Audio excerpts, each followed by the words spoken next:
మందికి బీసీ బంద్ వచ్చింది, వాళ్ళకి చేతుల దాకా వచ్చి చెక్కులు పాస్ అయ్యి శాంక్షన్ అయిన లెటర్ డబల్ బెడ్రూమ్ చాలా మనం అలాట్ చేస్తాం వాళ్ళకి.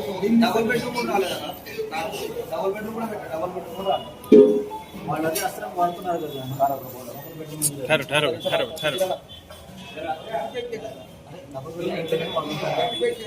మన లెక్క దేశంలో ఇండియా లెవెల్ 29 రాష్ట్రాలలో ఏ రాష్ట్రంలో ఎన్ని డబల్ బెడ్రూమ్ ఇట్లా పెద్ద కొల్లూరులో మన గోప్యాలు ఉన్నప్పుడు 3,600 డబల్ బెడ్రూమ్ అలాట్మెంట్ చేసి డబల్ బెడ్రూమ్ లో కొల్లూరులోనే కాదు మరి రైమందార్లో కూడా కట్టేది.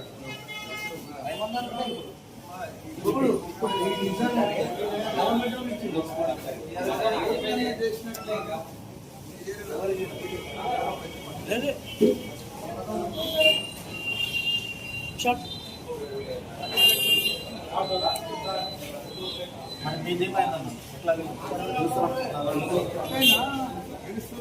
అవకాశం